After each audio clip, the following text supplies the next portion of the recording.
Get down. The biker shielded a 5-year-old black girl. Seconds later, 40 Harleys surrounded them. Hello everyone. Before we begin today's story, I have a small favor to ask. Please hit subscribe and turn on the notification bell so you never miss our channel's new videos. It is quick, free, and the best way to support us in bringing you more dramatic stories. Your support means the world to us. Where are you watching from? Drop your city or country in the comments below. Thank you very much.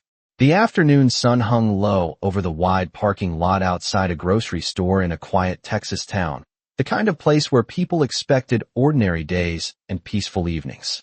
Cars rolled slowly past shopping carts. A warm breeze pushed dust along the asphalt. Nothing about that moment suggested danger. Nothing suggested that within seconds the entire scene would explode into chaos.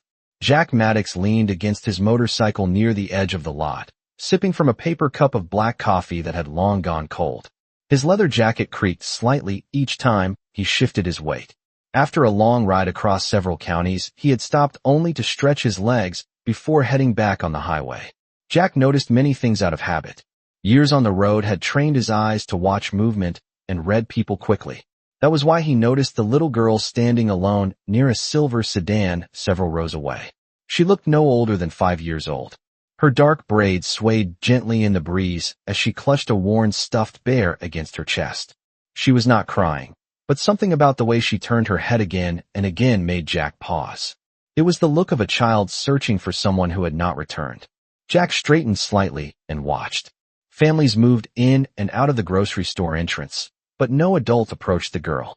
A black sport utility vehicle rolled slowly through the lot, its tinted windows reflecting the bright sky. It passed the girl once, then circled back again at a slower speed. Jack felt a tight knot form in his chest. Something about that vehicle did not feel right. The engine idled as it crept closer. The passenger door opened halfway. A man stepped one boot onto the pavement while looking directly at the child. Jack did not think. His instincts moved faster than his thoughts. He set the empty coffee cup on the seat of his motorcycle and started walking toward the girl. At that exact moment the man, near the vehicle, lifted his arm sharply, and the sound that followed cracked through the air like thunder across a dry canyon. People screamed. Shopping carts tipped over. The little girl froze in place. Jack lunged forward with everything he had and shouted with a voice that cut through the chaos like a command forged from pure instinct. Get down. In a single motion, he threw himself over the child, wrapping his arms around her small frame as both of them hit the hot pavement. The girl trembled beneath him, clutching her stuffed bear so tightly that her tiny fingers turned pale. Jack felt the rush of air as another loud crack echoed somewhere behind them. All around the parking lot people ran for cover. But Jack did not move. He stayed there shielding the little girl with his body, his eyes scanning the lot, already knowing that the next few seconds were about to change everything. Jack kept his body low over the little girl as the noise of panic spread across the parking lot like a sudden storm. Tires screeched as drivers rushed to escape. Shopping carts rolled loose across the asphalt. Somewhere near the entrance of the grocery store a woman shouted for everyone to get inside. But Jack stayed exactly where he was, his arms forming a shield around the child beneath him. The girl was shaking so hard that he could feel the tremor through his jacket. Her small fingers clung to the stuffed bear pressed against her chest. Jack spoke in a calm, steady voice close to her ear. It is going to be all right, kid. Stay down and stay close to me. The girl nodded weakly, even though her face was buried against the pavement. Jack slowly raised his head just enough to scan the area without exposing the child. The black sport utility vehicle was still there about 30 yards away. The man who had stepped out now stood near the open door, looking around with sharp, impatient movements. 2 more men sat inside the vehicle watching the scene unfold. None of them looked like ordinary shoppers. Their posture was tense and deliberate, the kind of posture Jack had seen before in people who came prepared for trouble. Jack felt his instincts tighten. This was not random. The girl beneath him whispered something so quietly that he almost missed it. They found me. Jack leaned closer so he could hear her clearly. What did you say, sweetheart? Her voice trembled as she answered. They found me again. Jack felt a chill run through him, even in the Texas heat. He asked gently, what is your name? Amaya, the girl said softly. Amaya Brooks. Jack nodded slowly, even though she could not see him. All right, Amaya, my name is Jack. I am going to keep you safe. Do you understand me? She nodded again and clutched the stuffed bear tighter. Jack lifted his head slightly once more. The man by the sport utility vehicle was now scanning the lot as if searching for something specific. His eyes suddenly locked onto the spot where Jack and Amaya were lying. For a brief moment, the two men stared directly at one another across the parking lot. The man said something to the driver and pointed toward them. The engine of the vehicle growled louder. Jack realized they were not leaving. They were coming closer. Jack lowered his head again and spoke quietly to Amaya. Listen to me very carefully. When I tell you to stay still, you stay still no matter what happens. I will not let anyone hurt you. The little girl whispered back through shaky breaths, I believe you. That simple answer struck Jack harder than he expected. A child who trusted a stranger within seconds was usually a child who had already seen too much fear. Jack slowly slid one hand toward the inside pocket of his jacket without lifting his weight from the ground. His fingers closed around the small communication device connected to his motorcycle club network. The screen flickered to life. Jack typed a short message using his thumb while keeping his body firmly over the child. Little girl in danger. Need backup immediately. Location attached. Jack pressed send. The message traveled silently across a network of riders spread throughout several nearby counties. He knew many of them were on the road that afternoon. Some might be 20 miles away. Some might be closer. Either way, the message would reach them. Jack slipped the device back into his pocket and lifted his head. Once more, the black sport utility vehicle had begun moving again. It rolled forward slowly toward their position like a predator closing the final distance. Jack tightened his arms around Amaya and prepared himself for whatever would happen next. The black sport utility vehicle rolled closer across the wide parking lot, its engine humming low and steady like a warning that refused to fade. Jack Maddox kept his body low over Amaya Brooks, his eyes watching every movement of the approaching vehicle. The heat from the pavement pressed through his jacket, but he did not shift even an inch.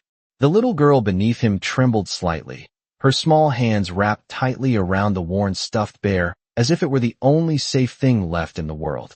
Jack spoke again in a calm voice that barely rose above the distant noise of frightened shoppers rushing inside the store. Stay still, Amaya. You are doing exactly right. The girl whispered back with a shaky breath. Are they going to take me? Jack paused for a moment before answering, because he knew the truth mattered more than comfort. Not today, he said quietly. Not while I am here. The vehicle slowed until it was only about 20 yards away. The passenger door opened fully this time. The same man stepped out, tall and broad-shouldered, wearing dark glasses even though the afternoon sun had begun to soften toward evening. He scanned the lot slowly, his gaze settling again on the place where Jack lay protecting the child. The man spoke over his shoulder toward the driver, but Jack could not hear the words from that distance. What he could see was the tension in the man's stance and the way his hand rested close to his side, as if ready for something. Jack shifted slightly, so he could see better without exposing Amaya.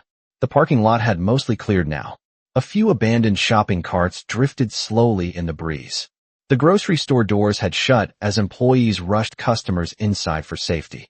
The entire open space felt strangely silent except for the idle rumble of the vehicle and the distant echo of sirens somewhere far away across town. Jack leaned closer to Amaya again. I need to ask you something, kid. She answered quietly. Yes, sir. Do you know those men? The girl hesitated for a moment and then whispered. Something that made the muscles in Jack's jaw tighten. They were watching our house last week. My daddy said if I ever saw them again I should run to people and stay where everyone can see me. Jack nodded slowly, even though she could not see it. That explained why she had been standing near the busy entrance earlier. She had been trying to stay in a public place. The man by the sport utility vehicle began walking toward them now, his boots striking the pavement with slow, deliberate steps. Jack rose slightly onto one elbow without removing his shield from Amaya. The man stopped about 15 yards away and spoke with a calm voice that carried clearly across the empty lot. That kid belongs with us. Move aside and nobody gets hurt. Jack stared back at him without any sign of fear. The calm tone of the stranger made the situation even more dangerous because calm men often believe they already controlled the outcome. Jack answered in a steady voice. I think you are mistaken. The man took another step closer. I do not repeat myself, biker. Jack did not respond immediately. Instead, he slowly stood while keeping one arm behind him to signal Amaya to remain on the ground. She stayed exactly where she was, curled against the pavement with the stuffed bear clutched against her chest. Jack positioned himself directly between the man and the child. For a long moment, neither of them spoke. Then the stranger glanced toward the highway entrance at the far end of the lot. At first Jack thought he was simply checking the road. But then Jack heard it too. A faint distant vibration in the air. A deep mechanical rhythm that grew stronger second by second. Jack knew that sound better than most people knew their own heartbeat. The sound of Harley engines rolling across open road. Somewhere beyond the highway exit, riders had received his message. And they were coming. The low thunder of approaching motorcycle engines rolled across the Texas highway like distant storm clouds gathering on the horizon. Jack Maddox heard it clearly now, the deep rhythm growing louder with every passing second. The man standing 15 yards away heard it too. His head tilted slightly as he glanced toward the highway entrance again. For the first time since he stepped out of the sport utility vehicle, his calm expression shifted into something colder and more alert. Jack did not move from where he stood. His body remained planted between the stranger and the small figure of Amaya Brooks still lying on the warm pavement behind him. The little girl slowly lifted her head just enough to whisper, "What is that sound?" Jack answered without turning around. "Friends." Amaya stayed still as instructed, her small hands gripping the stuffed bear while her wide eyes watched Jack's back. The man across from Jack studied him carefully now. "That engine noise means trouble for you, biker," he said with a low voice. Jack shrugged slightly. "Depends on which side of trouble you are standing on." The man gave a short laugh that carried no humor at all. He took 2 slow steps forward, stopping about 10 yards away. "You do not understand what you are interfering with. That child is part of something bigger than you think." Jack met his stare without blinking. "I understand one thing clearly. She is not going anywhere with you." The stranger's jaw tightened. From inside the sport utility vehicle, the driver leaned forward and shouted something through the open door. Jack could not hear the exact words, but he saw the quick glance the driver gave toward the highway entrance. The sound of motorcycles had grown stronger now, no longer distant, but rolling closer through the late afternoon air. It was a sound that carried power even before the riders appeared. A long, steady rumble that seemed to vibrate through the pavement itself. Jack knew those engines well. Each one carried the unmistakable voice of a Harley riding hard on open road. The man standing across from Jack turned slightly, as if calculating something quickly in his mind. Then he looked back at Jack again with a colder expression. "Last chance," he said. "Step aside." Jack shook his head slowly. "Not happening." For a moment the parking lot seemed frozen in time. The wind pushed a loose shopping cart across the asphalt with a metallic rattle. The sunlight stretched long shadows across the empty rows of parking spaces. Then the first motorcycle appeared at the far entrance to the lot. Its chrome flashed bright under the fading sun as it turned sharply off the highway and roared across the open pavement. Behind it came another, and another. Within seconds a line of motorcycles swept into the lot like a wave of thunder rolling across land. Leather jackets, heavy boots, engines roaring in powerful unison. Riders who had received a single message and answered without hesitation.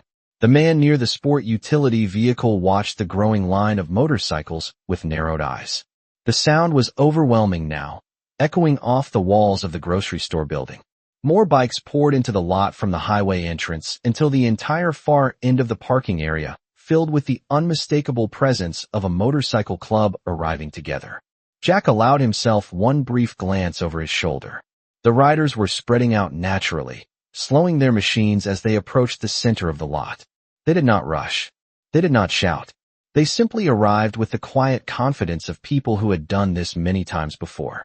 The first rider cut his engine and removed his helmet as he stepped off the bike. His name was Marcus Hayes, the road captain of Jack's club. He looked across the lot at Jack and then at the man standing between the vehicles. Marcus spoke in a steady voice that carried easily across the open space. "Jack, you all right, brother?" Jack answered without taking his eyes off the stranger. "I am good. But the kid stays protected." Marcus nodded once and glanced behind him at the long line of arriving riders. More engines shut down one after another until the parking lot fell into a tense quiet broken only by the ticking sound of cooling metal. 40 motorcycles had now surrounded the open space. 40 riders standing together. And every one of them had come for the same reason. The parking lot had fallen into a tense silence after the last motorcycle engine shut down. 40 riders now stood beside their bikes, forming a loose line across the asphalt like an unmoving wall of leather and steel. The late afternoon sun reflected off chrome and windshields, casting long shadows that stretched toward the center of the lot, where Jack Maddox still stood between the stranger and the small girl behind him. Marcus Hayes took several slow steps forward from the line of motorcycles, his boots striking the pavement with steady confidence. He removed his gloves and tucked them into the pocket of his vest before speaking again. Nobody here wants trouble, but nobody here is leaving that kid alone, either. The man near the sport utility vehicle studied the growing circle of riders with cold calculation. His eyes moved from one biker to the next, measuring their numbers, their posture, the calm determination in the way they stood shoulder to shoulder. Behind him, the driver of the vehicle stepped out as well, followed by the third man who had been sitting in the back seat. All three of them now faced the same direction toward the group of riders. The first man gave a short, humorless smile. "You people have no idea what you just involved yourselves in." Marcus stopped walking when he reached a point about 10 yards from Jack. He folded his arms slowly across his chest. "That might be true," he said calmly. "But what we do know is that a little girl asked for help. And that is enough for us." The man glanced past Marcus toward the highway entrance, as if calculating the distance back to the road. But the circle of motorcycles had already spread wider across the parking lot. Riders stood beside their bikes in every direction now, quiet and watchful. There was no shouting, no rushing, just a silent presence that made it clear the exit was no longer simple. Jack glanced briefly over his shoulder. Amaya Brooks had pushed herself slightly up from the pavement and was sitting now with her legs folded beneath her. Her eyes were wide as she looked at the line of bikers. She whispered softly, "Are they all here for me?"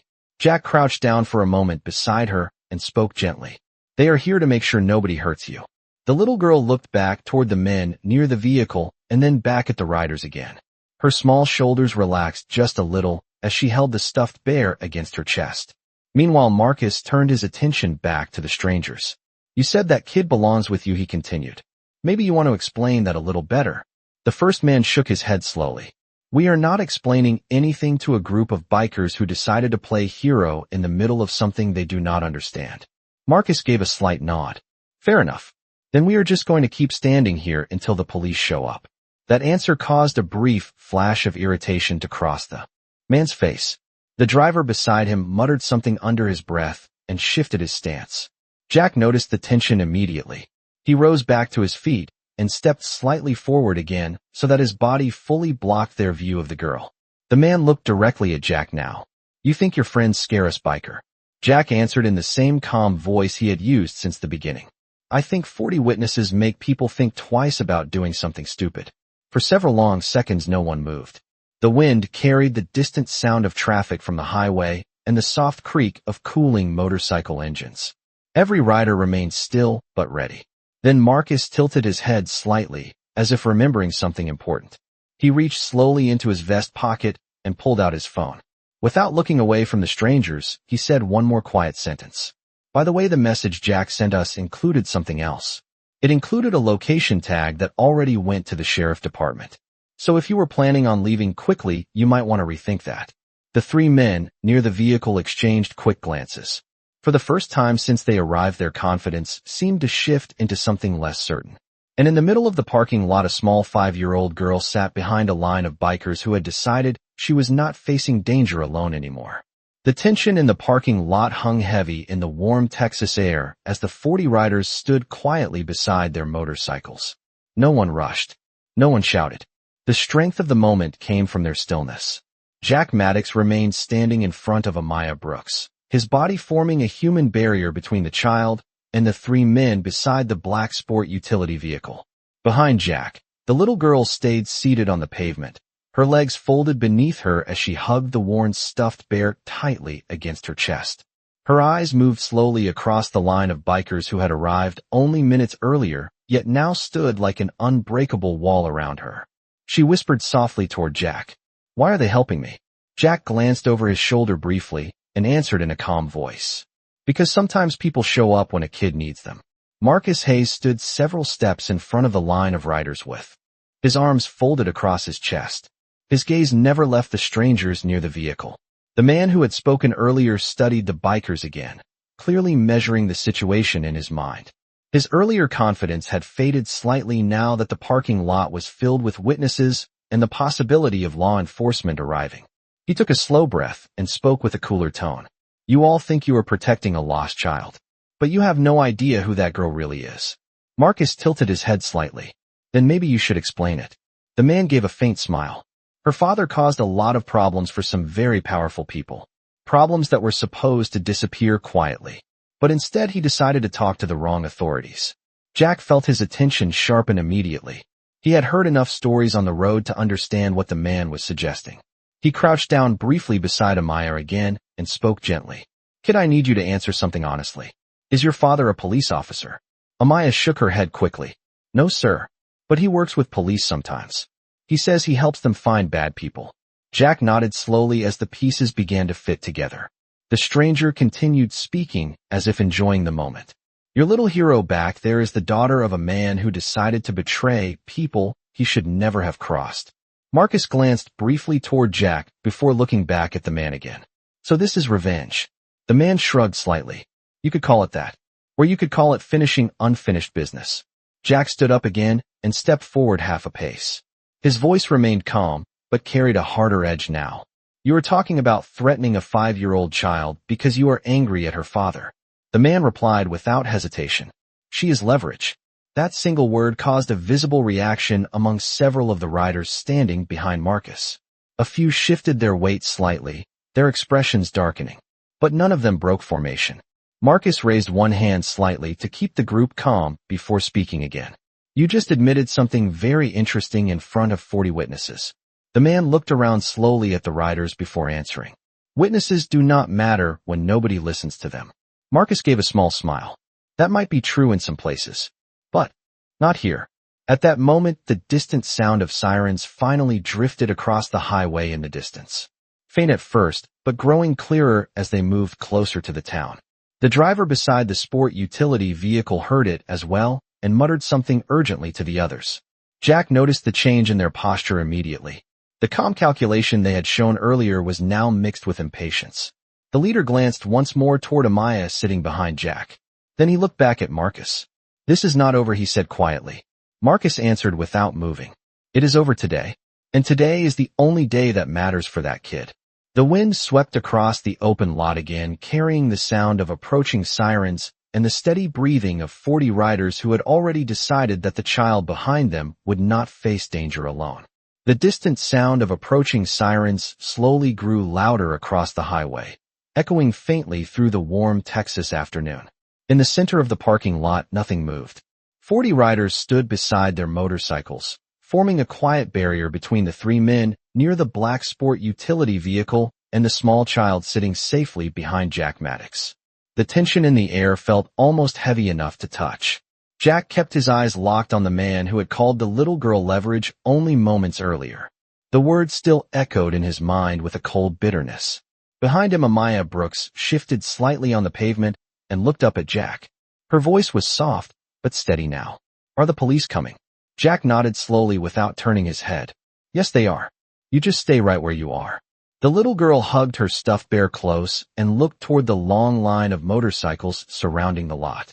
The riders stood calm and silent like guardians who had been standing watch their entire lives. A few of them noticed her glance and offered small reassuring nods that made her shoulders relax a little more. Across the lot, the man near the vehicle glanced again toward the highway where the faint blue and red reflections of distant emergency lights were beginning to flicker above passing traffic. The driver beside him spoke under his breath and gestured toward the road. The third man shifted his stance impatiently. Their calm confidence from earlier had started to crack. Marcus Hayes noticed the change immediately. He spoke quietly, but clearly enough for the strangers to hear. Looks like time is getting shorter for you gentlemen. The leader of the group looked back at Marcus with narrowed eyes. You think this ends with a few patrol cars showing up? Marcus answered calmly. Today it does. The man gave a thin smile that carried no warmth. Today maybe, but not forever. Jack heard the tone in that answer and felt his instincts sharpen again. This was not a man who walked away easily from unfinished plans.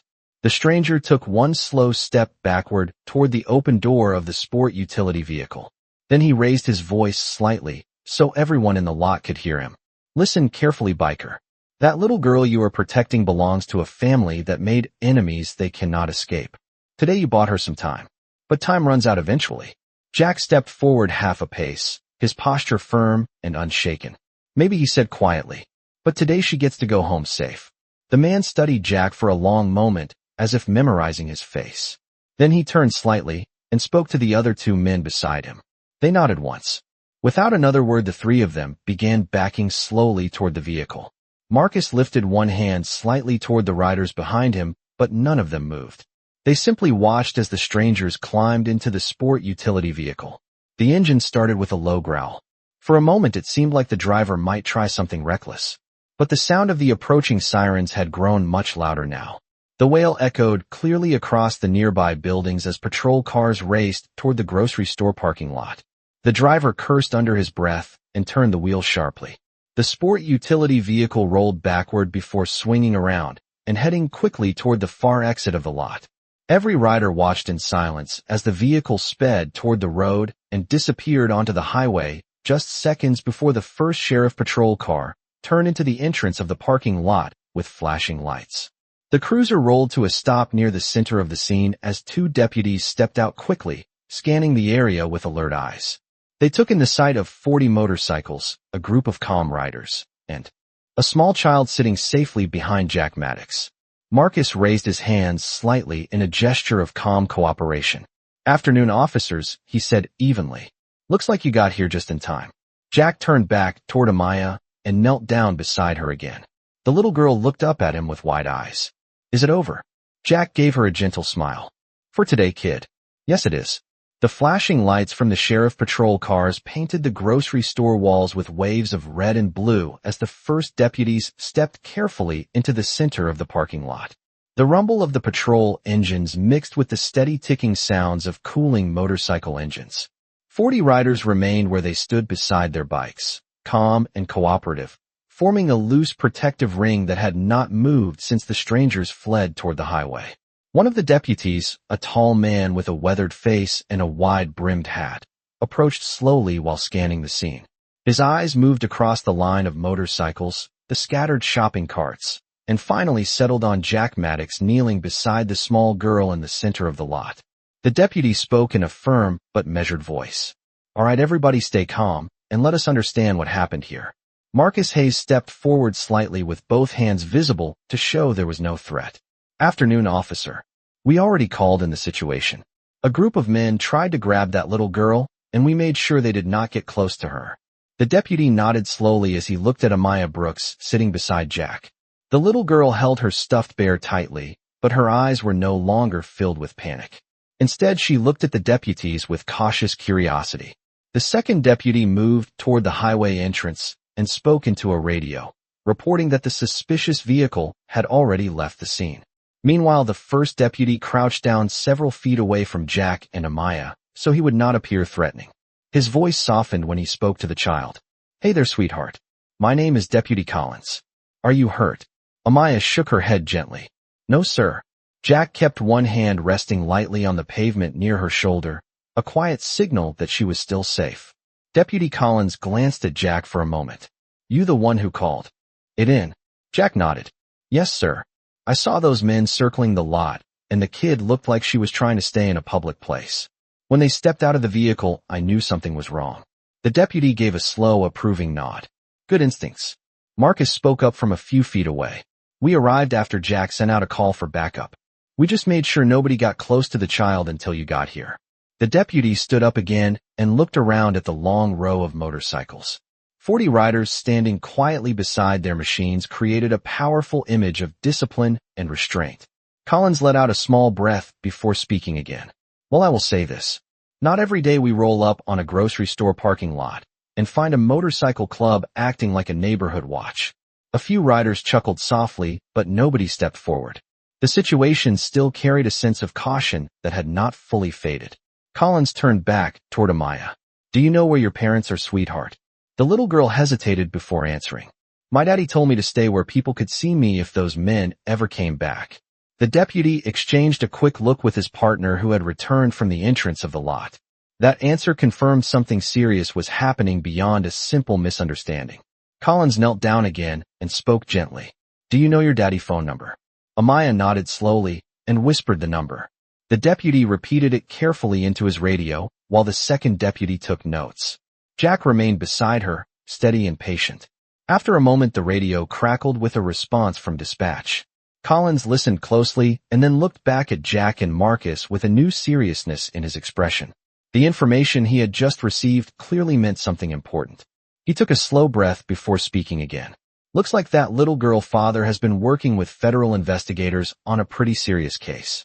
The name Amaya Brooks just triggered a priority alert in our system. Marcus folded his arms thoughtfully, meaning those men were not bluffing earlier. Collins nodded once, meaning that kid might have just been the target of something much bigger than a simple kidnapping attempt. The riders exchanged quiet glances, but remained calm.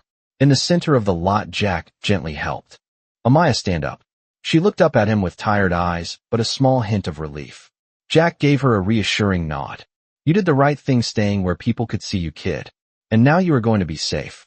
Deputy Collins remained standing beside Jack Maddox and Amaya Brooks as the late afternoon light slowly faded into the warm colors of early evening. The flashing patrol lights continued to reflect off the chrome of 40 parked motorcycles, creating a quiet rhythm of red and blue across the empty parking lot. The situation had calmed, but the seriousness of what had happened still hung in the air. Collins lowered his radio after finishing a brief exchange with dispatch and looked toward Jack and Marcus Hayes again. His voice carried a new weight when he spoke. Dispatch confirmed it. Amaya Brooks' father is currently working with federal investigators on a trafficking investigation that stretches across several states. The name Brooks has been flagged as a protected family.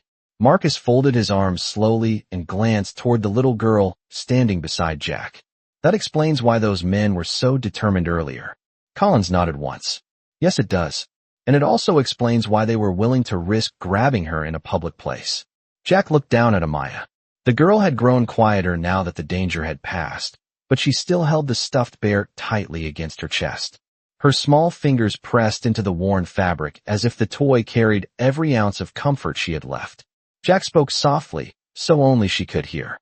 Your dad sounds like a brave man. Amaya nodded slowly. He says bad people only stop when someone stands up to them. Jack allowed a small smile to cross his face. Sounds like he raised a pretty brave kid too. Meanwhile, Deputy Collins walked a few steps away to speak with his partner, Deputy Ramirez.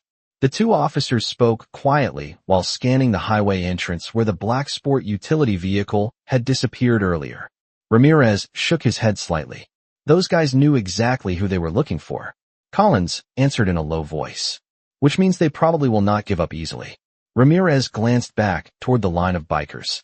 At least today they ran into 40 witnesses who decided not to look the other way. Collins nodded and returned to the group. He looked toward Marcus and the riders standing calmly beside their machines. I want to thank you all for staying here and keeping things controlled. Situations like this can get messy real fast. Marcus gave a small respectful nod. We were not looking for trouble, officer. We just do not leave kids alone when something feels wrong.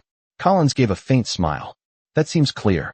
A moment later, the quiet rumble of another vehicle approaching from the highway caught everyone's attention. This time it was not another patrol car. A dark government sedan rolled slowly into the lot and stopped near the deputies. Two men in plain clothes stepped out and walked toward Collins with purposeful strides. One of them displayed a small identification badge.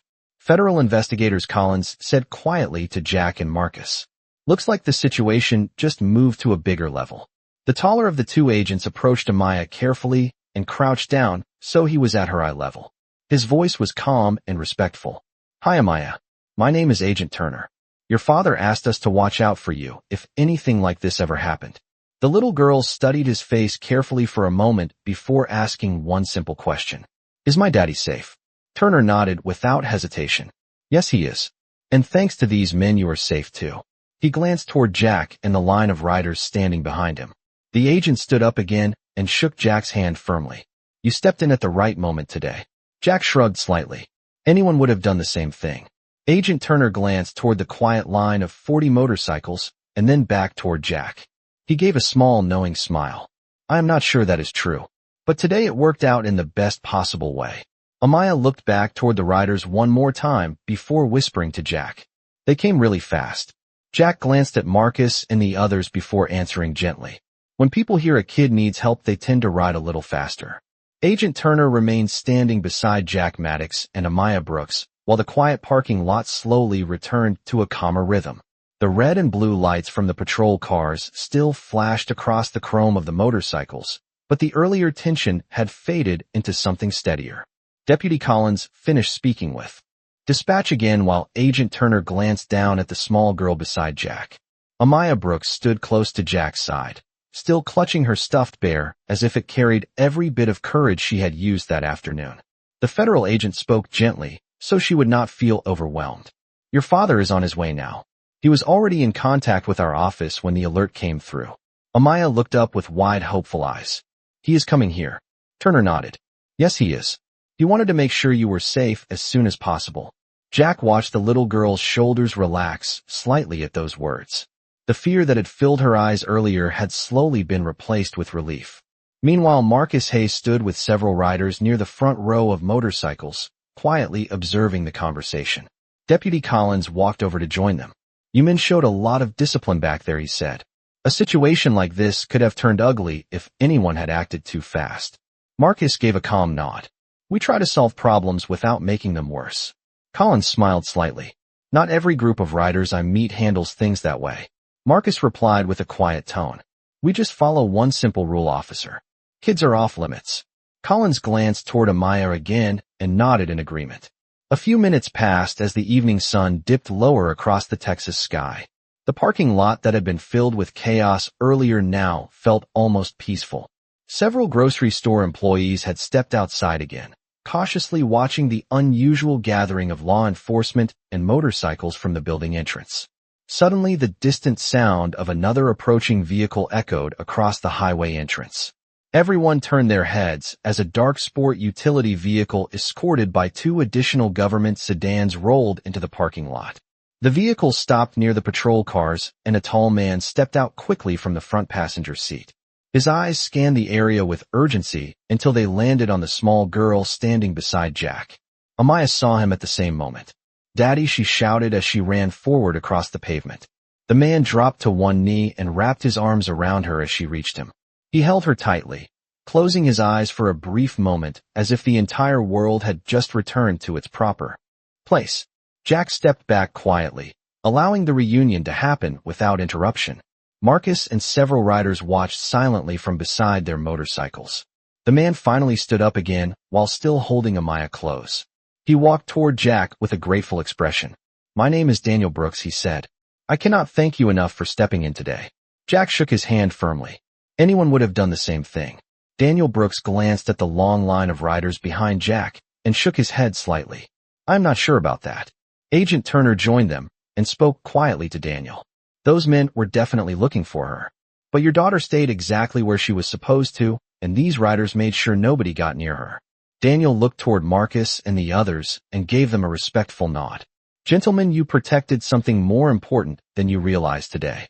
Marcus simply tipped his head slightly, just doing what any decent person should do. Amaya tugged lightly on her father's sleeve and pointed back toward Jack. He told them to come help me. Daniel Brooks looked at Jack again and smiled with sincere gratitude. Then I guess today 40 riders became part of my family story whether they planned to or not. Daniel Brooks kept one arm wrapped protectively around Amaya as the evening sky deepened into a warm orange glow above the quiet parking lot. The long line of motorcycles remained parked in perfect stillness while deputies, federal agents, and riders shared the same space in a calm moment that had replaced the earlier chaos. The reunion between father and daughter had softened the mood across the entire scene. Amaya rested her head against her father's chest while still holding the worn stuffed bear in one hand. For the first time since the danger began, she looked like a child who finally felt safe. Daniel Brooks gently brushed his daughter's braids aside and spoke quietly to her. You were very brave today, sweetheart. Amaya looked up at him and answered in a small but steady voice. You told me to stay where people could see me. I did exactly that. Daniel nodded proudly. Yes, you did. And that decision helped a lot of good people find you. He turned slightly and looked toward Jack Maddox and the riders standing beside their motorcycles. His voice carried sincere gratitude when he spoke. I hope every one of you understands what you did today. Those men who came after my daughter are connected to a trafficking organization we have been investigating for over a year. They have resources and influence that make them very dangerous. Agent Turner stepped beside him and added calmly, Your daughter's presence in public today prevented them from taking the kind of risk they might have taken somewhere more isolated. The presence of these riders forced them to back off. Marcus Hayes listened carefully with his arms folded across his chest. He nodded slowly. Sounds like the kid made the smartest move in the whole situation. Daniel smiled slightly and squeezed Amaya's shoulder. She did exactly what we practiced. Meanwhile, Deputy Collins walked a few steps closer to the group of riders. His tone was relaxed but respectful. Gentlemen, I want to let you know that statements will probably be needed for the report, but I do not think anyone here will have trouble explaining what happened. Several riders chuckled softly at that comment. Collins continued speaking. From everything we have heard so far, you all acted responsibly and kept the situation from escalating. That kind of restraint matters more than you might realize. Marcus gave a small nod of appreciation. We try to leave a place better than we found it. Collins looked across the row of motorcycles again and shook his head with a faint smile. Not every day we see 40 motorcycles roll in and end a kidnapping attempt without a single punch thrown. Jack remained quietly beside the group, listening while keeping a watchful eye on Amaya and her father. The little girl noticed him standing there and tugged gently on her father's sleeve. Daddy, that is the man who told everyone to come help me. Daniel Brooks walked over to Jack again and extended his hand once more. I know you already said anyone would have helped, but the truth is you were the one who moved first. Jack shook his hand firmly. The kid needed someone to stand in front of her. That is all there is to it. Daniel nodded with understanding. Sometimes that first step is the hardest one to take. Agent Turner glanced toward the highway where traffic continued to pass, as if nothing unusual had happened that afternoon. He then looked back toward the line of riders who had answered Jack's call without hesitation. You men might never know how important this moment was for the larger investigation, he said. If those men had taken her today, it would have complicated a lot of work that is already in motion. Marcus answered simply. Then we are glad we were here when it mattered. The warm breeze moved gently through the parking lot as the final daylight faded across the horizon. What had begun as a moment of danger had turned into something very different. A small girl stood safely beside her father. A group of riders prepared to head back to the open road. And every person there understood that sometimes a single decision to protect someone could change the entire outcome of a day. The sky above the quiet Texas town had turned deep orange as the final light of day slowly faded across the horizon. The parking lot that had once been filled with tension now carried a calm sense of closure. Sheriff patrol cars remained parked near the grocery store entrance, their emergency lights no longer flashing. Federal agents spoke quietly with deputies near the government vehicles, while the line of 40 motorcycles still stood like silent guardians across the pavement. Jack Maddox leaned lightly against his motorcycle while watching the final pieces of the situation settle into place. Nearby, Marcus Hayes spoke with Deputy Collins while several riders stretched their legs after the long ride that had brought them there so quickly. In the center of the lot, Daniel Brooks knelt down beside his daughter once more. Amaya Brooks looked much calmer now. Her small shoulders were relaxed, and the tight grip she had held on her stuffed bear had softened into a gentle hug instead of a desperate clutch. Daniel brushed a loose braid away from her face and spoke softly. You handled today better than many adults would have, sweetheart. Amaya looked toward the line of motorcycles and then back to her father. They came really fast, she said quietly. Daniel smiled. Sometimes good people move quickly when something important is happening. He stood and walked a few steps toward Jack again. Agent Turner followed him, carrying a folder that had already begun to fill with notes about the incident. Turner spoke calmly to both men. Daniel, we are going to move you and Amaya to a secure location for the next few days. The investigation we discussed earlier is reaching a sensitive stage, and the people behind this organization clearly know more than we hoped. Daniel nodded without hesitation. Whatever you need. My daughter's safety comes first. Turner then looked at Jack and Marcus. You men might not realize it yet, but today prevented a serious disruption in a much larger federal case. Those individuals who came here were connected to a group responsible for trafficking operations across several states. Daniel placed a hand on Amaya's shoulder again. If they had taken her today, they would have used her as pressure against me. That could have forced us to stop the investigation entirely. Marcus shook his head slowly. Sounds like that kid did the smartest thing by staying where everyone could see her. Jack nodded in agreement. Public places make it harder for bad people to hide what they are doing. Deputy Collins walked over to join the conversation once more. His tone carried a quiet respect.